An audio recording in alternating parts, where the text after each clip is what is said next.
आज की इस वीडियो में हम समझेंगे कि यूनिवर्स के 4 लॉ के बारे में। और लास्ट वीडियो में हम बात की थी कि यूनिवर्स के लॉ क्या है, और आज की इस वीडियो में बात करेंगे कि यूनिवर्स के 4 लॉ क्या है। सबसे पहला लॉ है the law of sowing and reaping. इसके मतलब ये हुआ कि without cause not an effect, बिना कॉज के कोई भी इफेक्ट नहीं है।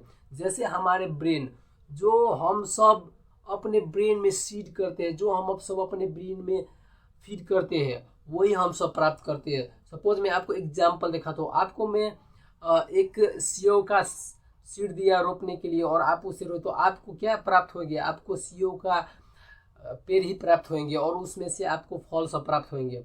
और ऐसे ही नहीं प्राप्त होती है कोई भी चीज़। ऐसे हमारे थॉट है, जो थॉट हम अपने ब्रेन में सीड करते हैं, जो थॉट अपने ब्रेन में हम भरते हैं, वही हम सब प्राप्त करते हैं। और वैसे तो हमारे ब्रेन में एक दिन में 70,000 थॉट आते हैं।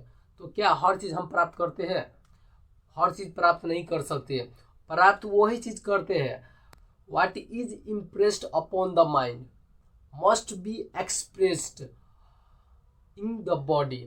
जो हम सब अपने ब्रेन में पूरे तरह से इम्प्रेस्ड होकर कोई भी थॉट को अपने ब्रेन में फिट करते हैं और उसे एक्सप्रेस करते हैं, वही हमारे बॉडी से फ्लो होते हैं। इसे ही कहते हैं without cause not an effect. Second law, the law of polarity. इस द लॉ ऑफ पोलैरिटी में यही कहा गया है कि इस हमारे प्राकृतिक में दो साइड है। जैसे एक ही सिक्के के दो पहलू होते हैं, वैसे ही हमारे नेचर में जो ग्रेविटीज है वो भी दो साइड से। सपोज मैं आपको एक एग्जांपल दिखाता हूँ। दो साइड हमारे नेचर में कैसे है। हम कोई भी काम स्टिक भर के करते हैं, उसके रिजल्ट आते हैं कि नहीं आते हैं? ऑफ कोर्स आते हैं। जैसे आप जो चीज़ अभी सोच रहे हो, वही चीज़ आप अभी हो। ऐसे ही जो चीज़ स्टिक भर के हम सोचते हैं, वो चीज़ हमारे पास आती ही आती है।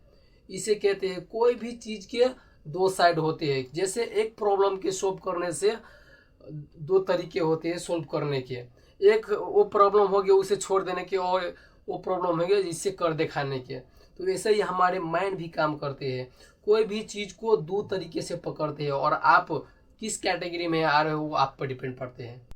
थर्ड लॉ है द लॉ ऑफ जर्मिनेशंस।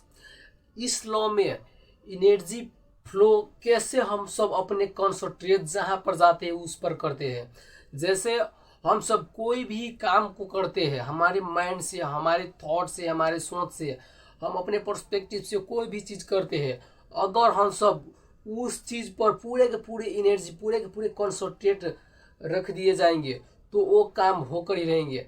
जैसे आप एक डॉक्टर बनना चाहते हो, तो आप एक डॉक्टर बनना चाहते हो, तो आप अपने कॉन्संट्रेट पूरे फोकस डॉक्टर बनने पे करेंगे, और अपने पूरे के पूरे एनर्जी उसी चीज़ पर लगा देंगे, तब जाकर आप डॉक्टर बन पाएंगे। इसे ही लॉ ऑफ जर्मिनेशन कहेंगे, क्योंकि जो एनर्जी आपके पास नेचर की तरफ से दिए है, वो एनर्जी किसी के पास में भी नहीं है। आप में इतने शक्ति है कि आप किसी भी चीज़ को एक्सेप्ट कर सकते हो। किसी भी चीज़ को पाने के लिए आप चूज़ कर सकते हो कि हाँ मुझे डॉक्टर बनना है, इंजीनियर बनना है, कई तरीके की लाइफ में सक्सेस होने के लिए चीज़ सब बनने हैं, वो आप चूज कर सकते हो, और आप पे डिपेंड पड़ता है कि आप क्या बनने चाहते हो। फोर्थ लॉ है द लॉ ऑफ वाइब्रेशंस। ये नेचर के सबसे पावरफुल लॉ है, द लॉ ऑफ वाइब्रेशंस। क्योंकि हम सब स्टिक भरकर जो चीज़ हम सब अपने माइंड के लिए और अपने आप के लिए जो चीज़ सोचते हैं, सपोज आप सोचा कि मैं $20 कमाऊंगा, और आप सही में $20 ही कमाती है। क्योंकि जो चीज़ प्रकृति में हम चीज़ सोच रहे हो, वो चीज़ हमें रिटर्न आ रहे है, वो चीज़ वाइब्रेट हो रही है। हर चीज़ है जो वाइब्रेशन दे रहे हैं। कोई 10,000 का महीना कमाता है, वैसे ही सोचते हैं। कोई 50,000 का महीना कमाते हैं, तो उसे 50,000 कमाने के लिए सोच वैसे ही है। ऐसे ही हर एक आदमी के पास में एक वाइब्रेटेड नेचर दिया हुआ है।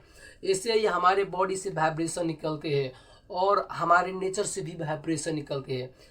इस दुनिया में जो कुछ भी है, वो हर चीज़ वाइब्रेट हो रहे है, वो हर चीज़ वाइब्रेशन से तैयार हो रहे हैं। जो चीज़ आज तक इस दुनिया में रेडी हुए है और तैयार हुए हैं, वो हर चीज़ वाइब्रेशन से तैयार हुए हैं। ऐसे ही आप जो जिसके बारे में आप सोच रहे हो, आप वही प्राप्त करेंगे। इस टॉपिक का मेन पर्पज ये है कि लॉ ऑफ वाइब्रेशन है कि आप जिसके बारे में सोचेंगे आप वही चीज़ प्राप्त करेंगे। देखो मैं आपको हर एक वीडियो में और इस वीडियो में एक ही पॉइंट पर पूरे फोकस करता हूँ कि आप सोचो, क्योंकि आपको बड़े आदमी बनने में देर नहीं लगती जितने उससे बड़े सोचने में देर लगती है। इसीलिए बहुत बड़ा सोचो।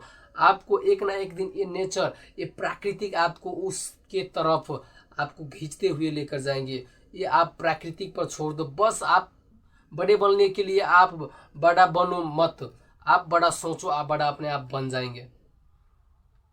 So wish you wealth. Thank you so much.